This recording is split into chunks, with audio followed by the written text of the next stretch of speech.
Good afternoon, everyone, and it gives me great pleasure to welcome Gideon Henderson, who will lead our science panel question and answer session. Gideon, over to you.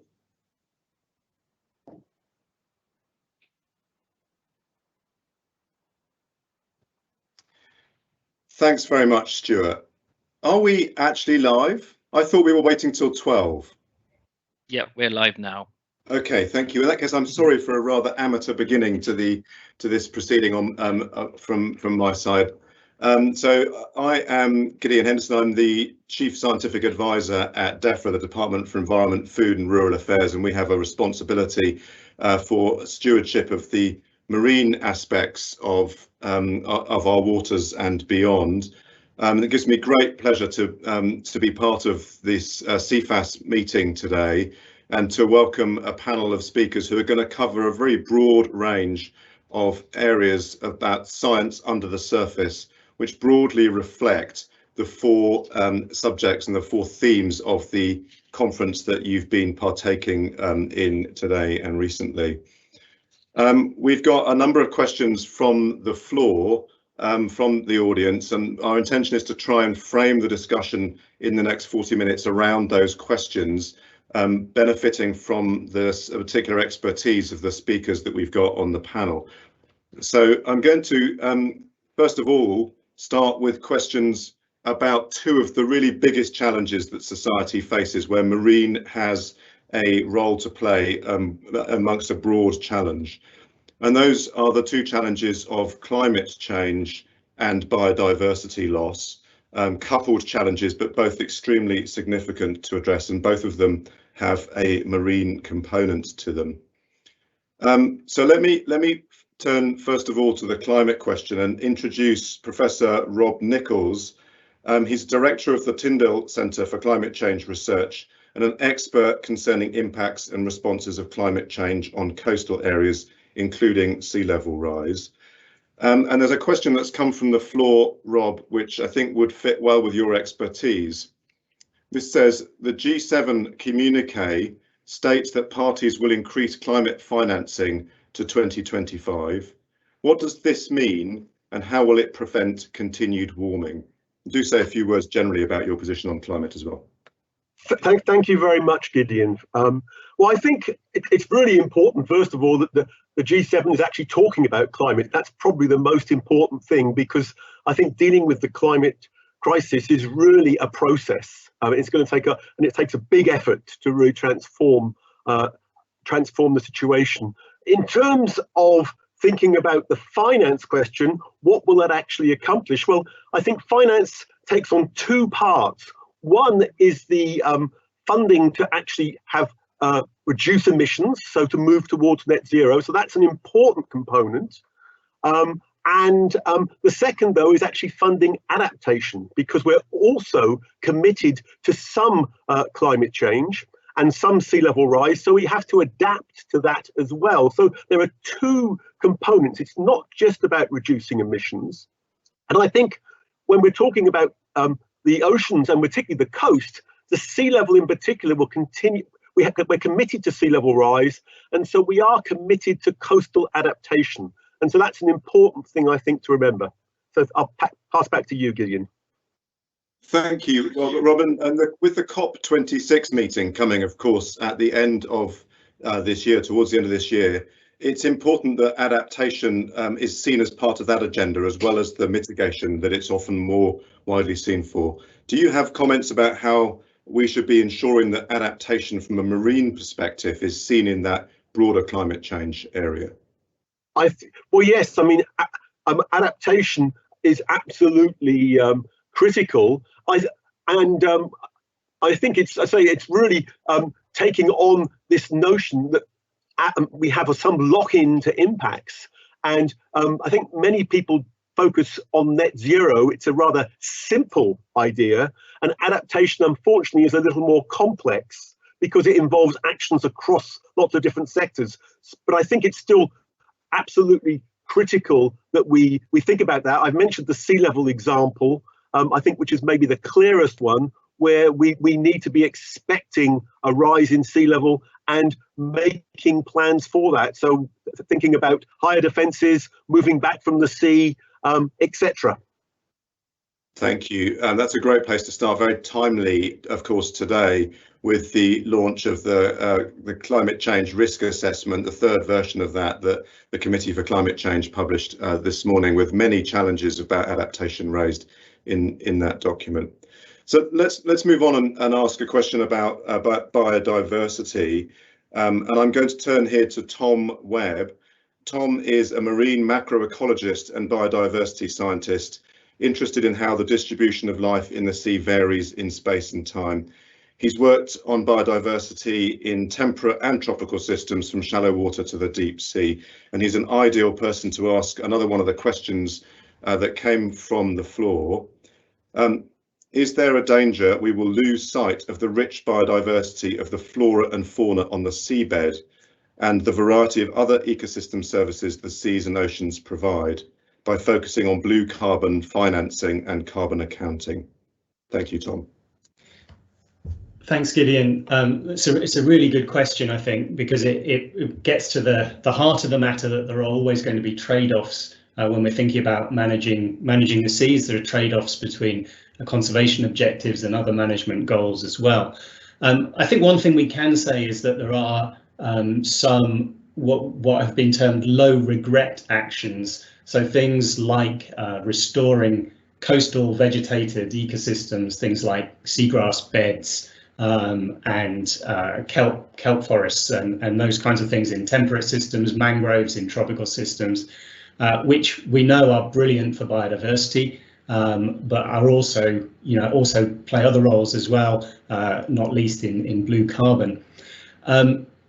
I think in terms of this specific question, thinking about the losing sight of the flora and fauna on the seabed, one of the problems we always have is a lack of systematic monitoring data of benthic biodiversity, which really allow us to test and to understand what the impacts of different actions on the seabed are for the biodiversity that lives there. There are increasingly great data sources, and Cefas have been pioneering in their monitoring of benthic biodiversity. And I think also the other thing that we've seen in recent, over the last decade or two is international efforts to pull together these monitoring data sets and to create functional data products which enable us to really understand the biodiversity of the seabed. And then we can sort of develop the statistical tools that we need to see where different actions are appropriate and where we can focus on blue carbon and where we need to be much more cautious because there are critical areas for biodiversity. So I think we're kind of entering that domain now where we have the knowledge to make these decisions based much more on evidence. Thanks, Tom. I think one of the challenges, if you compare these two big societal challenges that we face, is that on the climate side we have this very single metric, putting aside adaptation for a minute, sorry Rob, but on the mitigation we know it's all about carbon, it's about getting CO2 down, so blue carbon is easy to tie to something. Do you think that the challenge is that we don't have an equivalent metric in biodiversity? Is there any hope of being able to rally around a single area in biodiversity to give it the same status, do you think? Yeah, it's a tricky one. I think, boiling biodiversity down to a single number is really challenging. There are, in OSPAR and in the Marine Strategy Framework Directive, there have been huge efforts to come up with indicators of biodiversity, but they are still quite multidimensional, and the data requirements for sort of fully quantifying those different indicators are still quite high.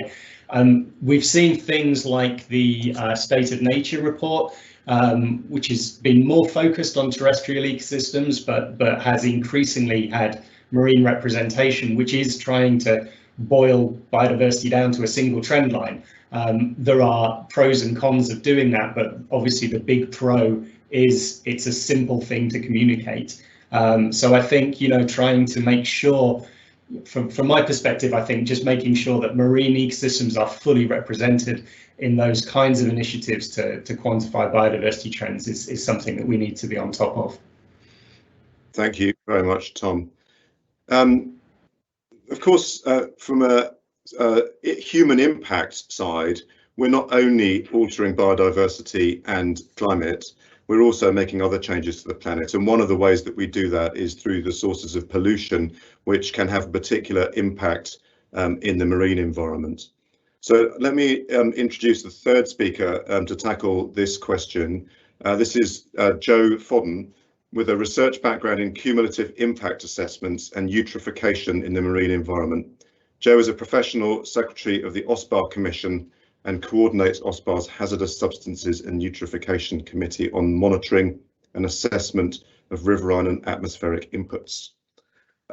So Joe's a fantastic person to ask the question that's been posed from one of you in the audience, which is, over recent years, there has been a focus on addressing the issue of plastic in the marine environment, gaining a lot of public support, but this is just one aspect of ocean contamination.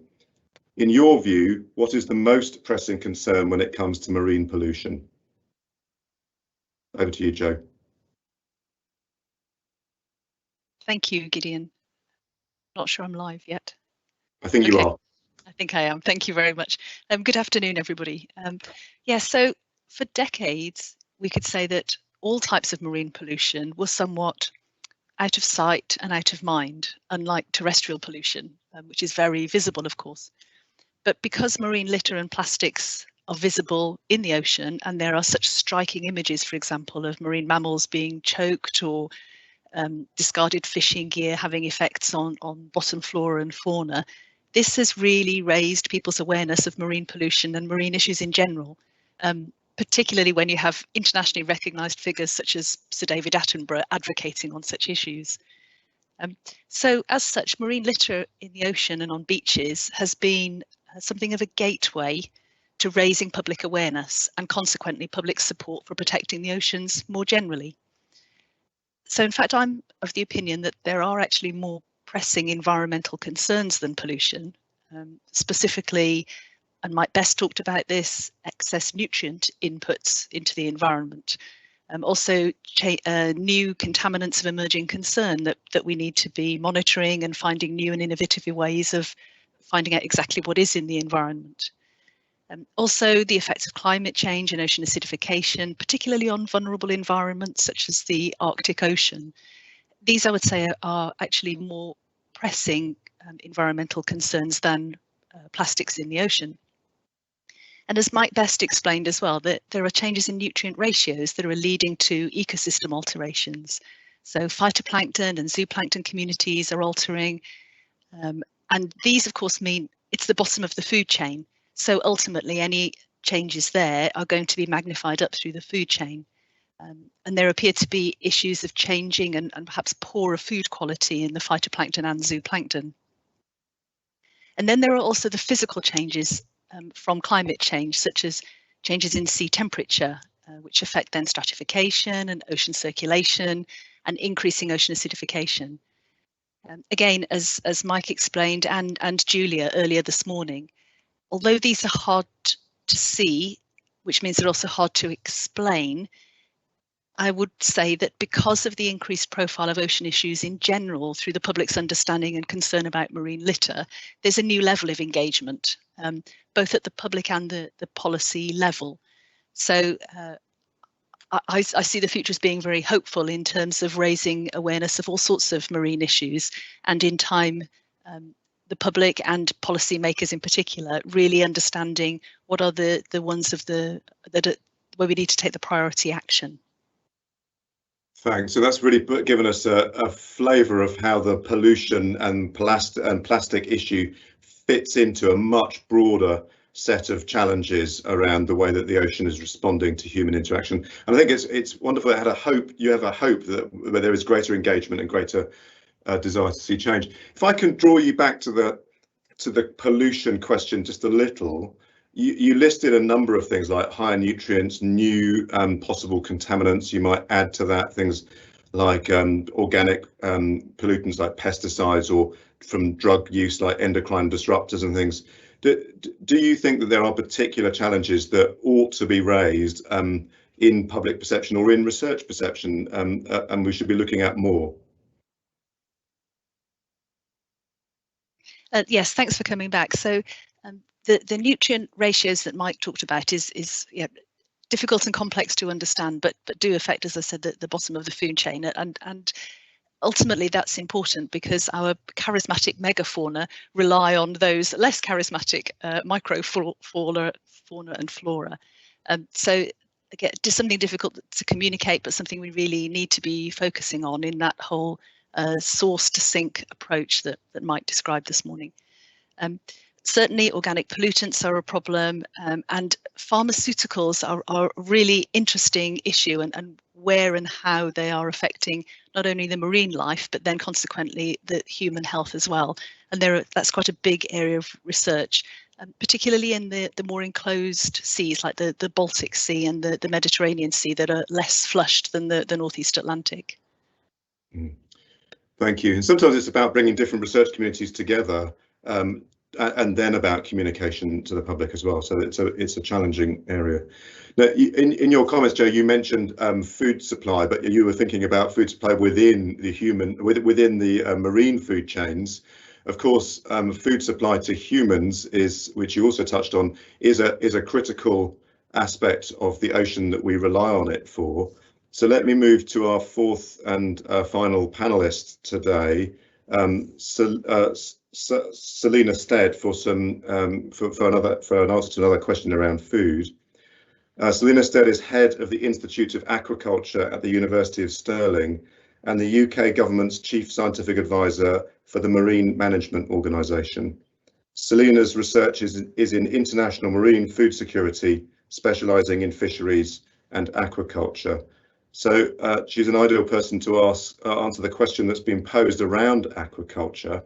Fisheries have been in the news a great deal recently, particularly capture fisheries, but aquaculture is another way of generating food from the sea. And the question here is aquaculture really a viable alternative to wild caught fisheries, considering the losses through disease that are experienced and the environmental impacts of intensification? Over to you, Selina. Thank you, Gideon, and a great question, and good afternoon or good morning or good evening, depending where you're joining us. So there's three parts to that question that I'm going to address. The first is about whether aquaculture is a viable alternative to fisheries. The second one is about the disease component, and then the third is about intensification. So let me address each point. I don't consider aquaculture as an alternative to fisheries. To me, it's complementary. They're both part of the same food system. And I thought Julia Blanchard's plenary talk this morning really illustrated that excellently. And I think in terms of the disease, we get a lot of media coverage around the impacts of aquaculture and disease. But perhaps what doesn't get the same coverage is that we've made significant advances in using nature-based solutions to address disease. So using species like wrasse or lump suckers that feed on the ectoparasites of salmon, and where that's a good example of where we are trying to mirror predator-prey relationships, but in a cultured situation. But what I would say is that prevention is better than cure, and that the work that's been done on the ethical and the welfare standards in the UK, they're some of the highest standards in the world, so we shouldn't forget that.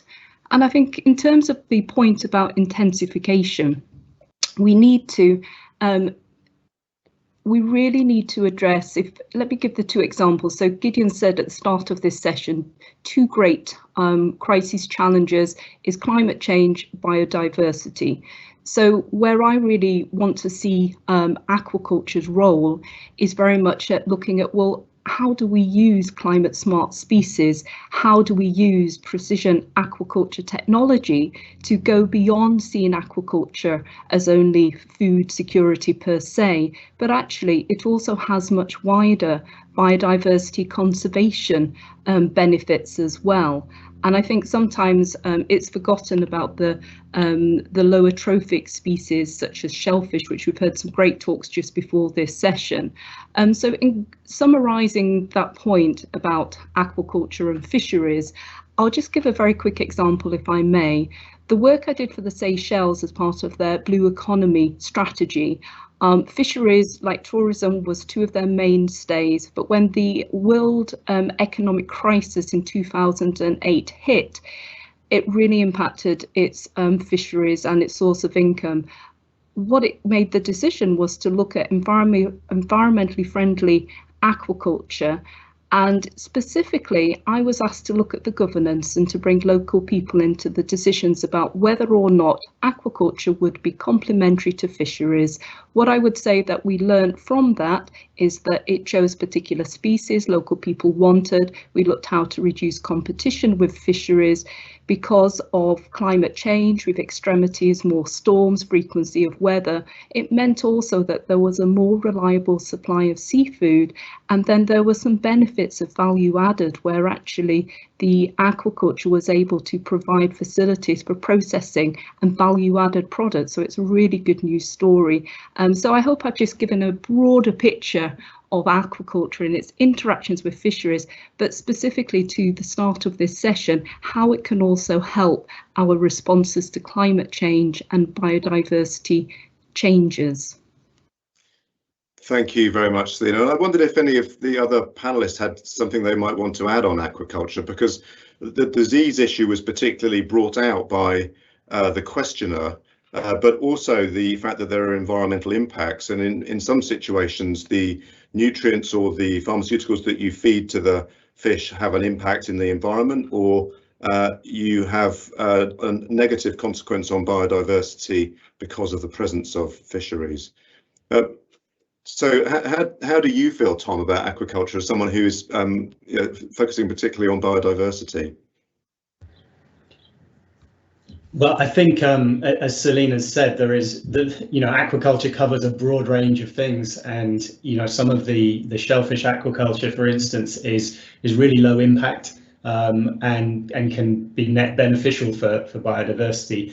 I think when we're talking about aquaculture of fish-eating fish, then that does have more problems in terms of having to catch fish to feed fish and all the processing costs and the energy costs of doing that, and the impacts then on marine biodiversity. But again, these are problems that we know about, and they're problems where there are, if not solutions, there are things, developments within aquaculture to reduce that fish in, fish out ratio. That's progressed, over the years. It's not quite the horror story that it used to be, I think. And so, as I was saying in my answer to the first question that was asked about biodiversity, it's all about trade-offs, and aquaculture has played a huge role in maintaining supply of healthy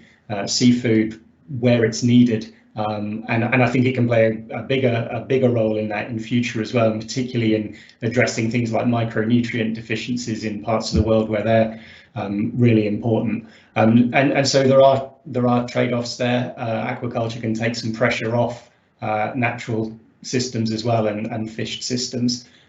So yeah, pros and cons, and I think we're moving in the right direction to emphasize the pros and reduce the cons. Thank you. And certainly there are many nations around the world who are seeking to boost their aquaculture as a supplement for their protein sources. And in both Selina and Tom's comments, you mentioned examples of effectively the local, about the importance of recognizing the specific activities that you're doing in the specific location. So there's another question from the floor broadly about this issue, which I wonder if both Rob and Selina might want to come in on. And this question is, there isn't much discussion here of how to get local communities, civic leaders and volunteers involved.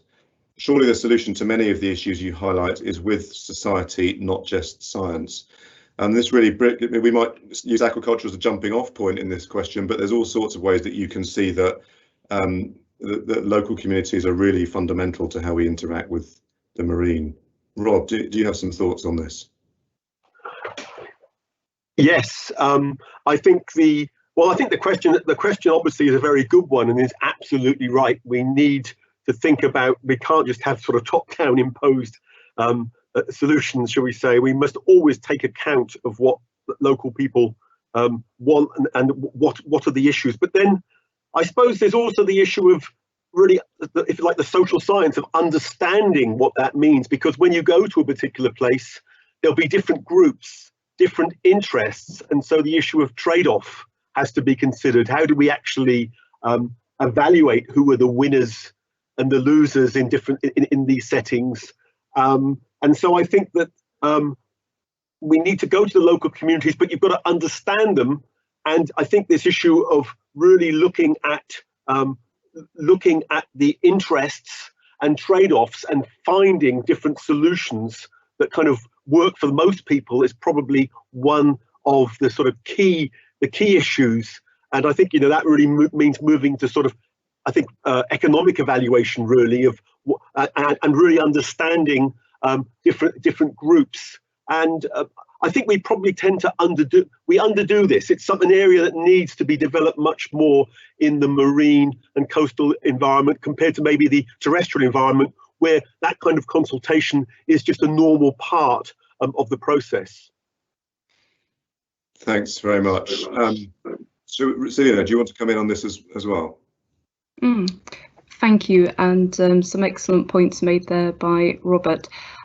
Yes, great question, and it's about effective engagement. I think what often happens is that those that are targeted about a change, or for example introducing aquaculture, they're not involved at the beginning and not be given their views to be expressed. There's often confusion about consultation and engagement. Consultation is not engagement. Engagement is getting people's perceptions and attitudes right at the start and asking them to also be involved in those trade-offs, because it affects different people in different ways. And we talk a lot about sustainability science. And the thing is that even if you take the basics of the 3 pillar stool as environmental, economic and social, we still have a lack of social work. It's about behavioural science. The best science in the world is not going to change behaviours per se. So my final point is that you've got to have good governance. You've got to be able to have the effective decision making in open and transparent ways, get trust with stakeholders so that you get that relationship between policy, efficacy and effective management. Otherwise, you're never going to change those behaviours. And I can't emphasise enough throughout my career, if you do not bring people in at the start, they feel it's a done deal. So I just want to emphasise that we do need more social scientists really involved in projects, and especially the governance angle too. Thanks very much to both of you. So really important of engagement. Both of you have seen that partly through the need to engage with those communities, but also through the need to think broadly about the nature of the research that's needed. And it's often not just the natural sciences, which we often think about when we think about ocean science, but it's the much broader range of research, including the social sciences, behavioural sciences and economics, and bringing the financial side of the thing into it at a local level as well. So that was a local question. Let's go let's zoom out a little bit and think about international, and particularly international agreement, which has been brokered or just initiated, in fact, by the launch of the UN Decade of Ocean Science for Sustainable Development. And this is an attempt to bring together the research across the whole country, the science across the whole nation, the whole globe, bringing all that local knowledge together to tackle the ocean in a more holistic way. So there's a question here which I think I might pose to Joe, and that's: in the UN Decade of Ocean Science, how can science organisations make sure their research is reflected in policy and action to protect the oceans and environment? Over to you, Joe. Thank you. So from the OSPAR perspective, our perspective in essence is how to ensure that evidence-based policy making is what underpins our whole processes. And OSPAR has an annual cycle of monitoring and then periodic assessments to inform the establishment of measures. And during OSPAR's most recent large-scale assessment, which was called the Intermediate Assessment in 2017, scientists in that process were asked to identify the knowledge gaps and scientific needs. And this information then was collected and analysed, and OSPAR produced a prioritised list of about 45 science and knowledge needs, which has been published as OSPAR's Science Agenda. And it aims to improve OSPAR's assessments, notably for our next big periodic assessment in 2023. And that contains all of the suggestions for increasing our knowledge base. And what that's done is helped to orient and focus some of the science organisations who bid for project funding. And it's also led to closer engagement of researchers with the OSPAR community. So by science organisations meeting the science needs of international regional seas conventions like OSPAR, it means we're able to continue to refine existing measures and to make new evidence-based measures and actions in order to protect the oceans. So that's how it fits in from my kind of regional seas convention point of view. Thank you. I guess I'd like to throw a bit of a curveball to the panel next. Unless anyone else wants to come in on the UN decade issue, I'm not seeing anyone flagging. So I wanted to throw a bit of a curveball because it's not amongst the questions that we had received, but I'm surprised that we don't have one about marine protected areas or explicitly about that in the list of questions.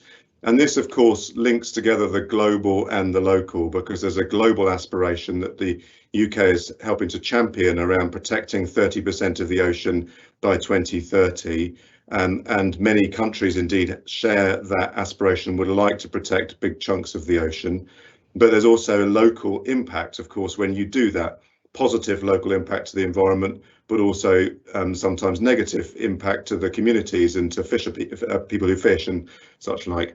So I wondered if any of the panelists, or perhaps more than one of you, might want to volunteer your views about the nature of the science and the research that's needed to understand more about how MPAs work or should work, where we should put them, how you make them good, fit for purpose.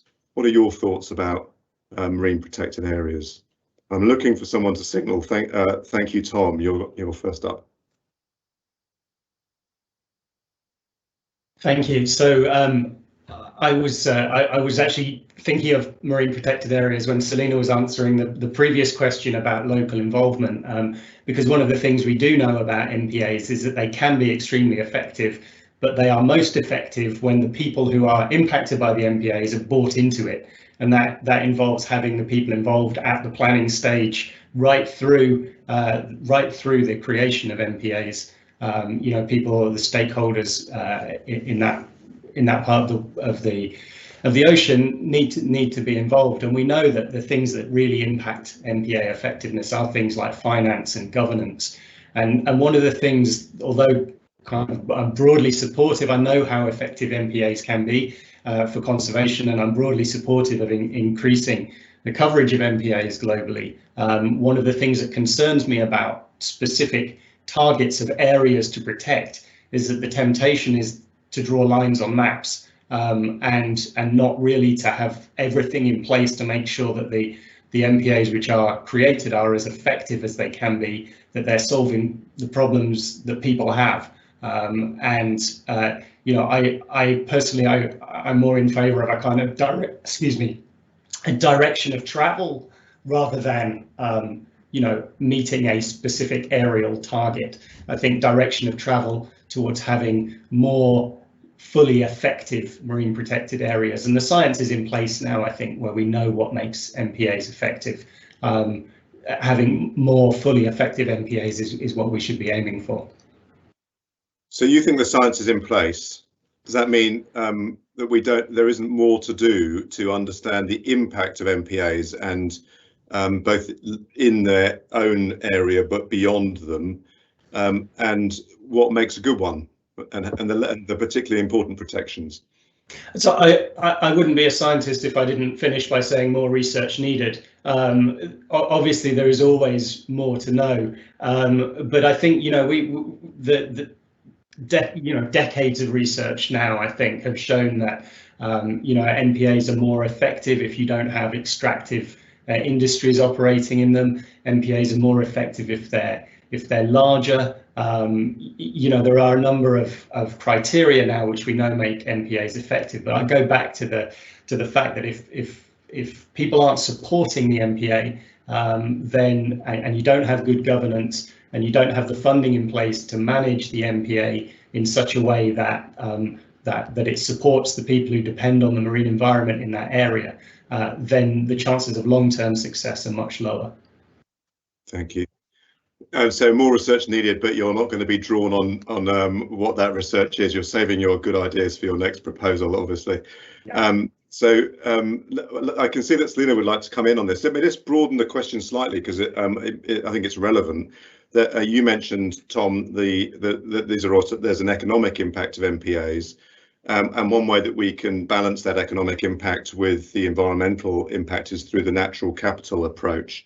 So, Selina, you were already signalling, so you may not want to tackle that issue in particular, but would value the views of anyone on the panel about how natural capital might help to value the ocean more, and perhaps in the MPA context or otherwise. But Selina, over to you first on MPAs.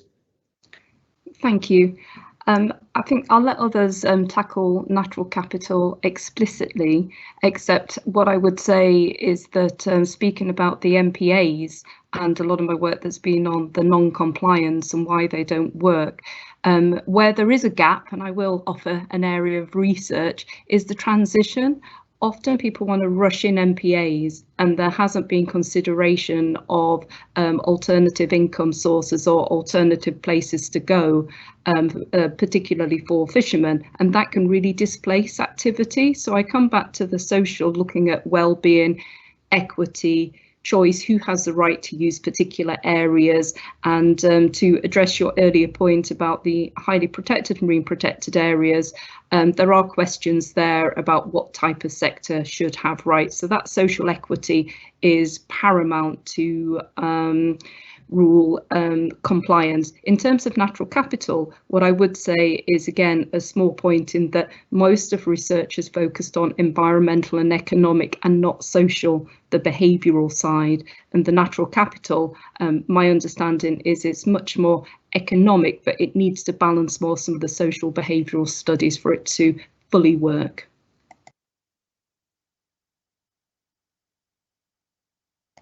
Does anyone else want to come in quickly on natural capital before I move to one final question?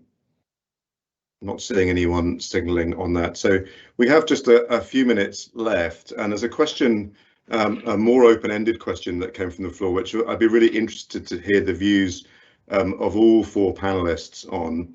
And that is, what do our oceans mean to you? What is your motivation for working on your areas of expertise? So we've got about a minute each. If you could share your views about what it is that gets you out of bed in the morning, why do you care about the oceans? That would be a great way of closing. And I think perhaps we should go back to the initial order that we went in. So Rob, over to you first.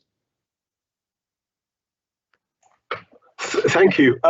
Well, what gets me going with, I think really it's very, very personal, really. I mean, I think I remember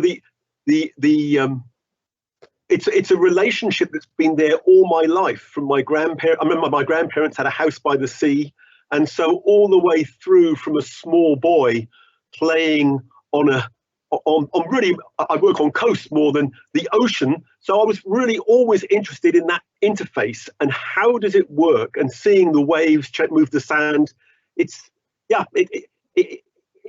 a fascination about the dynamics of this system, which has broadened to all the dynamics. When I was a kid, I was looking at the beach. Now I see it as a system with the people, the economy, etc.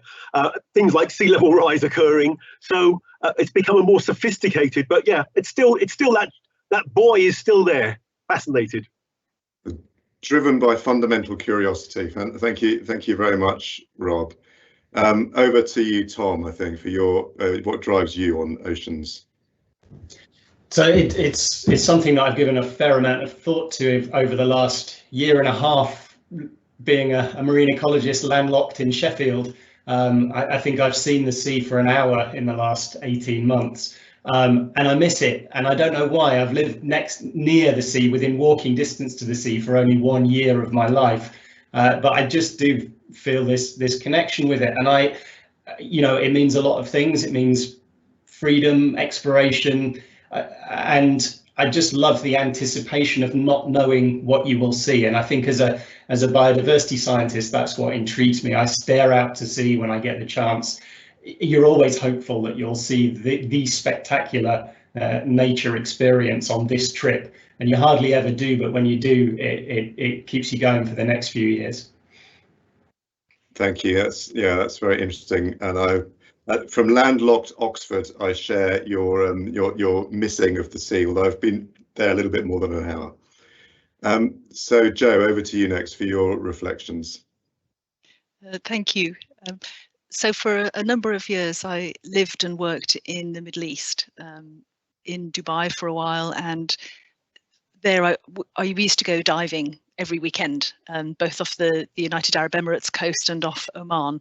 And it was, to begin with, when you go scuba diving, you start off and you see only the big things, the big plants and the big fish, and over time you really kind of focus down on the tiny stuff, and start to just learn almost by osmosis, dare I say it, about the whole ecosystem of the marine environment.